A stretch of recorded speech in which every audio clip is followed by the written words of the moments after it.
नमस्कार दोस्तों, कैसे हैं आप लोग। मैं पुष्पेंद्र स्वागत करता हूं आपका एक बार फिर आपके अपने चैनल सैलरी ज्ञान और इन्वेस्टमेंट में, जहां मैं देता हूं आपको सैलरी और इन्वेस्टमेंट से जुड़ी सारी जानकारियां। दोस्तों, आज हम बात करने वाले हैं गेट एग्ज़ाम के बारे में। गेट एग्ज़ाम 2022 का आने वाला है, मतलब कुछ 8 महीने ही बचे हैं, तो वो कोई बहुत ज़्यादा बड़ा टाइम नहीं होता है। अब तो 8 महीने भी नहीं बचे हैं, उससे कम होते जा रहे हैं। तो गेट एग्ज़ाम अगर आप क्लियर करना चाहते हैं गेट 2022 में, तो आप कुछ करो कुछ ना करो, आई डोंट केयर, लेकिन ये जो 3 बातें मैं बताने वाला हूँ ये आपको याद रखनी है और ये हमेशा याद रखनी है। गेट एग्ज़ाम को क्रैक करने के ये 3 मंत्र हैं।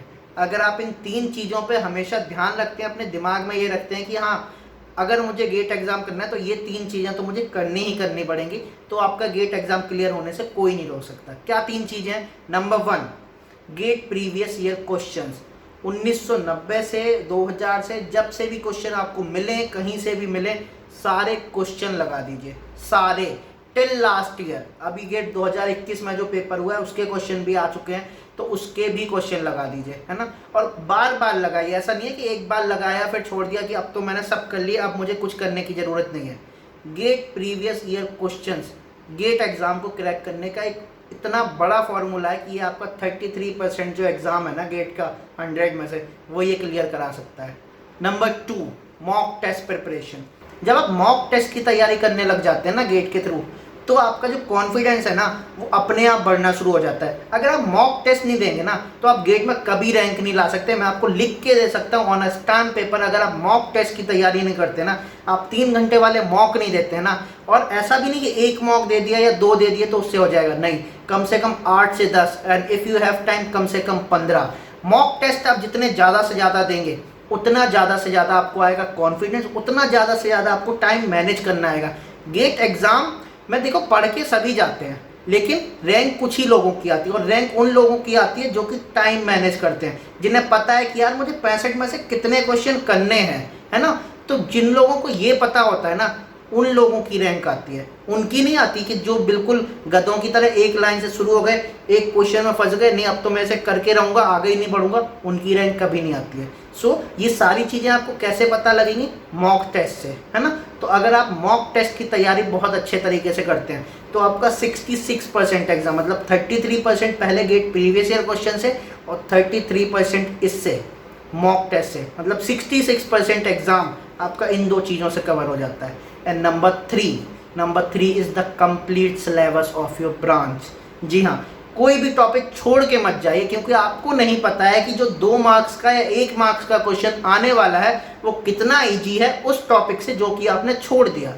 जैसे मैं सिविल इंजीनियरिंग की बात करता हूँ, सपोज करते हैं जो हाइड्रोलॉजी इंजीनियरिंग होती है, जो इरिगेशन इंजीनियरिंग होती है, उनमें बड़े बड़े क्वेश्चन होते हैं, और सभी कोचिंग वाले सब लोग यही बताते हैं कि यार इन पर ज़्यादा ध्यान मत दो, क्योंकि इन पर गेट से, मतलब इन टॉपिक से गेट में बहुत कम क्वेश्चन आते हैं, और अगर आएगा भी तो इतना बड़ा आएगा कि आप नहीं कर पाओगे, तो इन पर ध्यान मत दो, जो स्कोरिंग सब्जेक्ट हो उन पर ध्यान दो। That's a myth. कई बार हाइड्रोलॉजी से, कई बार इरिगेशन से इतना लल्लू क्वेश्चन आता है ना 2 नंबर का, कि यार अगर आप सिर्फ आपको फॉर्मूला याद होगा ना तो आप कर ले जाओगे और आपको 2 मार्क्स मिल जाएंगे विदाउट एनी इशू। मतलब 1 मिनट में आप वो क्वेश्चन कर सकते हैं जो आपको 2 मार्क्स दिला सकता है। और गेट में 2 मार्क्स की वैल्यू क्या है ना, ये उस बंदे से पूछिए जिसकी रैंक और जिसके अगले बंदे की रैंक लगभग 500-700 से लेके 1000 रैंक तक का डिफरेंस है, जस्ट बिकॉज वो एक क्वेश्चन उसका गलत हुआ है और वो एक क्वेश्चन उसका सही हुआ है जो कि 2 मार्क्स का था, ठीक है। और 500-700 1000 तो मैंने बहुत कम बोल दिया यार। जब हम पीछे लेवल पर जाते हैं, जैसे जैसे हम 1000 रैंक से ऊपर जाएंगे ना, तो 2-2.5 मार्क्स में तो लगभग लोगों की 2-2 हज़ार रैंक कम हो जाती है। तो कुछ भी छोड़ के मत जाइए। इतना होना चाहिए कि आपको बहुत अच्छे से नहीं पता है, लेकिन फॉर्मूला तो एटलीस्ट याद होना चाहिए कि यार फॉर्मूला बेस्ड क्वेश्चन अगर आ गया तो मेरे हाथ से निकलेगा नहीं। ये जो 3 मंत्र मैंने आपको बताया ना, कि 99% पेपर आपका सॉल्व करके जाएंगे और आपको ज़्यादा सोचना नहीं पड़ेगा। This is the truth, this is the thing.